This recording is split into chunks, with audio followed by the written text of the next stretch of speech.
Legenda merupakan cerita prosa rakyat yang dianggap oleh empunya cerita sebagai suatu yang benar-benar terjadi. Legenda yang berkembang di daerah Pemalang merupakan legenda setempat, di mana berhubungan dengan nama Pemalang sendiri dan beberapa wilayah di wilayah Pemalang. Terdapat beberapa legenda yang menunjukkan asal-usul Pemalang, antara lain berdasar watak atau kepribadian orang Pemalang. Masyarakat Pemalang memiliki semboyan Banteng Wareng ing Payudan tan Sinayudan, rawe-rawe rantas Malang-Malang putung, yang memiliki arti bahwa rakyat Pemalang jika sudah dilukai atau dijajah berani berjuang, biarpun rakyat kecil, namun bila berada di arena peperangan tidak bisa dicegah.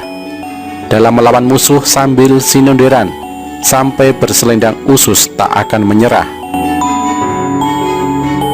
Nama penguasa di Pemalang pernah terdapat penguasa yang bernama Raden Sambung Yudo. Beliau adalah keturunan dari komandan perang dari Kerajaan Majapahit pada saat Perang Bubat yang bernama Ki Bondan Lamatan. Tokoh Ki Bondan Lamatan ini berguru kepada sesepuh agama Pemalang yang bernama Ki Buyut Banjaransari. Ki Bondan Lamatan ini tidak kembali ke Majapahit, namun menetap di Pemalang hingga memiliki seorang anak yang bernama Joko Malang. Joko Malang inilah yang nantinya bernama Raden Sambung Yudo yang menjadi pimpinan daerah Pemalang. Maka nama Pemalang berasal dari tempatnya Joko Malang. Berasal dari nama Kalimalang. Di desa Asem Doyong, Kecamatan Taman, Kabupaten Pemalang, terdapat sungai yang bernama Kalimalang. Di sungai ini pula lah terdapat muara dari Sungai Comal. Bahwa di desa sebelah barat Sungai Comal membujur dari desa Kendal Doyong ke desa Asem Doyong, terdapat bekas alur yang menunjukkan adanya bekas aliran sungai dari timur ke barat dan membingungkan orang yang akan berbuat jahat. Karena sungai tersebut mengalir dari timur ke barat atau Malang, maka daerah tersebut dinamakan Pemalang. Kisah Sungai Malang ini berkaitan pada waktu Patih Talabudin, utusan dari Panembahan Yusuf yang akan mengambil keris Kiai Tapak. Setelah mencuri keris, Patih Talabudin melewati Sungai Malang dan akhirnya keder atau bingung. Akhirnya niat buruk untuk membawa keris Kiai Tapak tersebut urung dan diserahkan lagi ke Kadipaten Pemalang. Namun perkembangan selanjutnya, sungai tersebut pada masa kolonial dibuat lurus karena lumpur yang di bawah sungai bisa mencapai 5 meter, sehingga merubah bentuk aliran sungai. Berasal dari kata pra dan malang. Konon diceritakan bahwa daerah Tegal dan Pemalang selalu berselisih paham secara tradisi, dan Pemalang merupakan bukti sebagai batas atau penghalang di tengah-tengah antara Tegal dan Pekalongan. Maka Pemalang berasal dari kata pra yang berarti permulaan atau yang pertama, dan malang yang berarti penghalang atau mencegah. Disinilah peran masyarakat sebagai pemalang atau penghalang masyarakat yang saling bersengketa.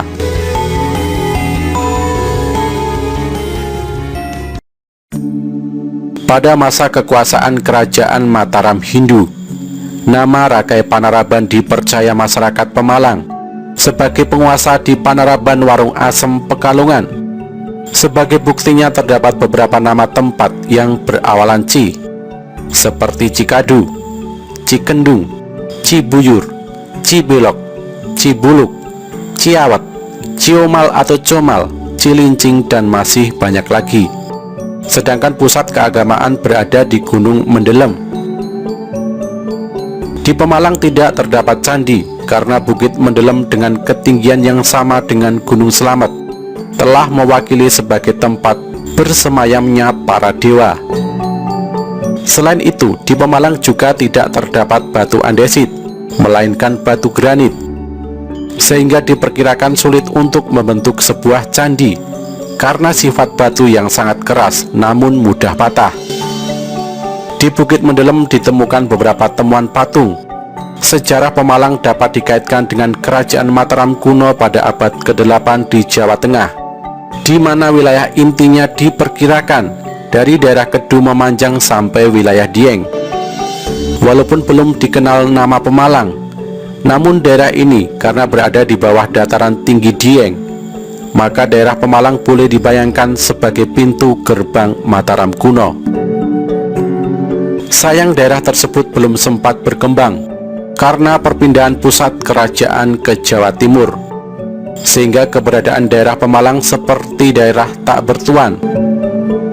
Pada masa kekuasaan Kerajaan Majapahit, tepatnya pada tahun 1357 sampai dengan 1358 Masehi, daerah Pemalang pernah dimanfaatkan oleh Patih Gajah Mada sebagai pangkalan perang ke Sriwijaya. Dukungan orang Pemalang di bawah pimpinan Ki Buyut Jiwandono atau Ki Buyut Banjaransari yang membuahkan hasil gemilang. Oleh karena itu, setidaknya 17 nama daerah di Pemalang dijadikan daerah perdikan, yaitu suatu wilayah yang tidak dipungut pajak karena dianggap berjasa. Daerah Pemalang mulai tampak dan berkembang pada akhir tahun 1350 Masehi, di mana kekuasaan Kerajaan Majapahit mencapai puncak kejayaan di bawah kekuasaan Hayam Wuruk dan Mahapati Gajah Mada. Dengan adanya Sumpah Palapa yang diikrarkan oleh Gajah Mada yang bertekad untuk menyatukan seluruh wilayah Nusantara di bawah panji-panji Kerajaan Majapahit, pengaruh Kerajaan Majapahit kala itu sampai ke Pulau Madagaskar.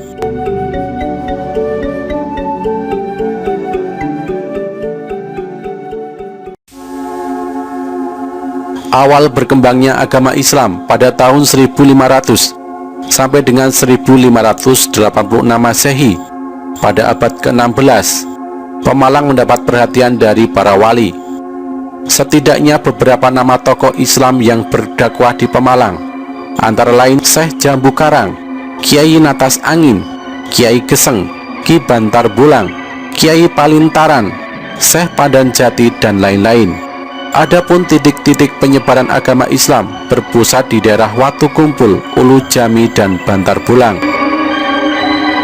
Pada masa kekuasaan Kerajaan Pajang yang berada di bawah tampuk kepemimpinan Sultan Hadiwijaya, muncul istilah Pemalang Komplang.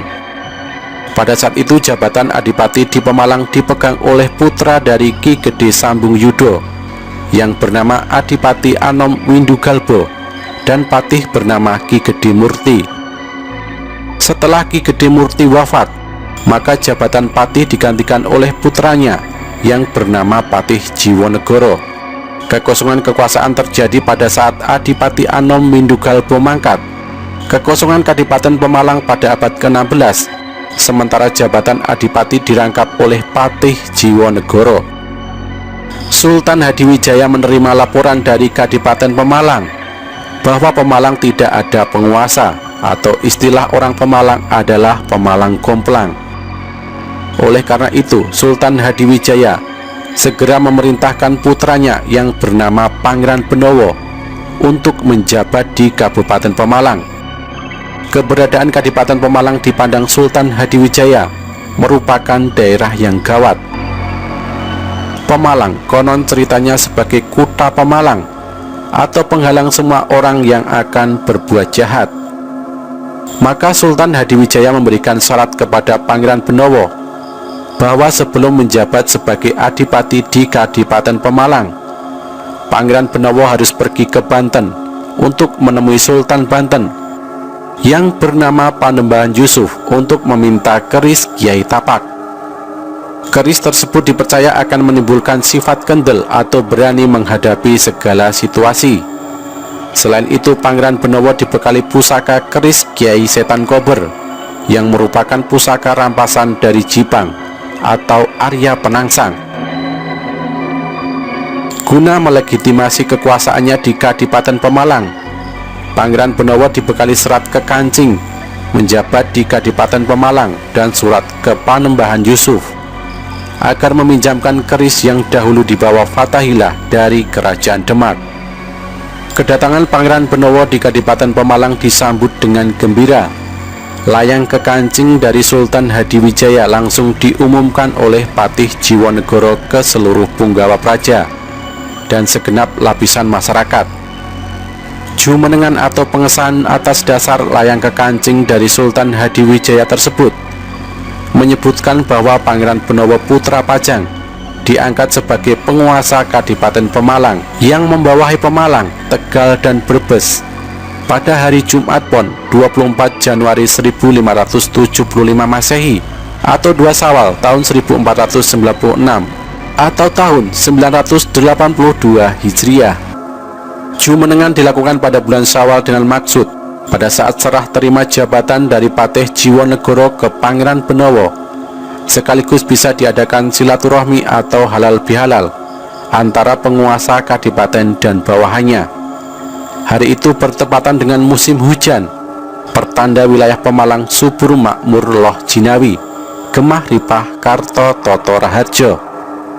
Kisah Patih Jiwonegoro atau yang dikenal sebagai Patih Sampun sangat melegenda di kalangan masyarakat Pemalang. Beliau merupakan putra asli Pemalang yang terkenal kesaktiannya. Sang Patih terkenal dengan kata sampun dados sang adipati. Apapun yang diperintah Adipati Benowo selalu siap seperti yang dikehendaki sang adipati. Kehebatan Patih Sampun juga dapat dijumpai sampai saat ini dengan dibangunnya jalan dan tak kurang dari 17 jembatan di Pemalang. Atas jasa-jasa sang Patih, Pangeran Benowo memberi wisuda dengan nama Patih Sampun Jiwonegoro. Hubungan Pemalang dan Banten dalam kisah selanjutnya menjadi renggang. Hal ini dikarenakan Portugis mulai mendarat di Banten. Kerajaan Banten mengalami kekacauan. Apalagi Ratu Kalinyamat juga mengadakan penyerangan ke Banten. Kemudian Panembahan Yusuf mengutus Patih Talabudin untuk meminta kembali keris Kiai Tapak. Berkat kesaktian Patih Sampun, Patih Talabudin yang telah membawa keris Kiai Tapak menjadi bingung di Kalimalang. Maka akhirnya Patih Talabudin menyerah dan mengabdi di Pemalang sebagai penyebar agama Islam dan mengatur perekonomian hingga meninggal dan dimakamkan di pedurungan Taman Pemalang.